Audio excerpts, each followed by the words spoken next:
Greetings from Harrisburg. I'm Andy Hoover, Legislative Director for the American Civil Liberties Union of Pennsylvania, and they're back to session here at the state capitol. 2 days of session for the state Senate and the state House, and they'll be in for the next couple weeks as well.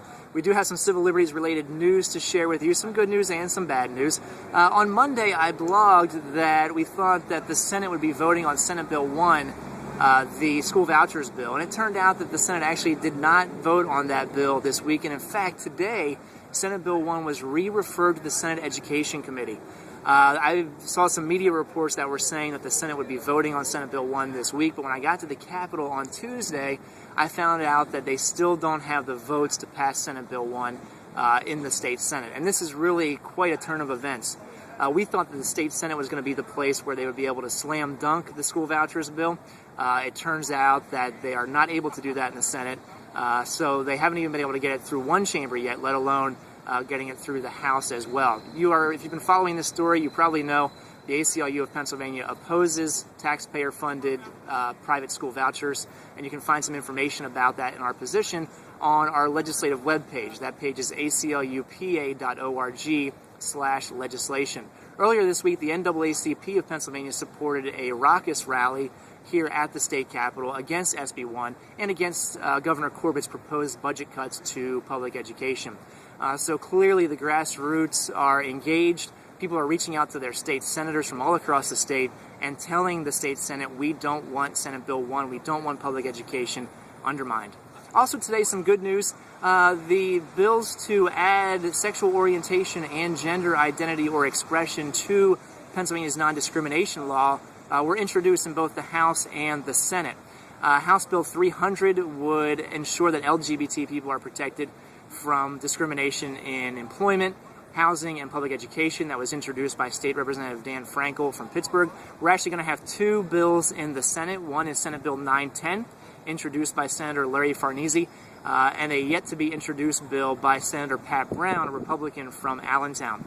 And with this introduction, our friends at Equality Pennsylvania released some new polling data, which shows that, again, 70%, actually 69%, nearly 70% of Pennsylvanians support adding LGBT people to the non-discrimination law. And this number has been consistent through the years. In 2003, Equality Pennsylvania, what was then Equality Advocates, did polling showing 67% of Pennsylvanians support this form of non-discrimination protection.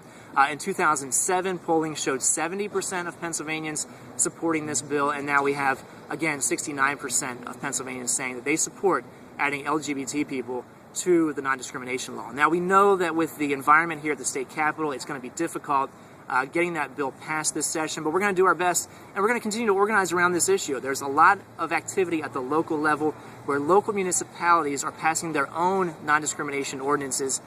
We're now up to 20 municipalities that have done so. And so we know there's a lot of energy around this issue, and Pennsylvanians believe that this should happen. Some bad news. Today, the state Senate unanimously passed Senate Bill 260. This bill undermines the current law on HIV testing. It takes away the requirement for pre-test counseling when a person gets an HIV test, and also takes away the requirement for written informed consent. The ACLU of Pennsylvania believes that these are important protections in law to ensure that people have their privacy rights protected when it comes to HIV testing. So that bill will go over to the House, and we will work over there.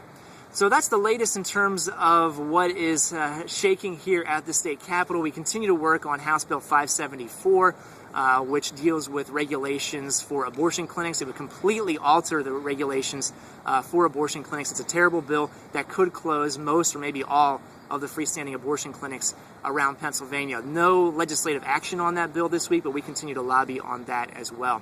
So again, you can always check out information about our legislative agenda at our legislative webpage, which is aclupa.org/legislation.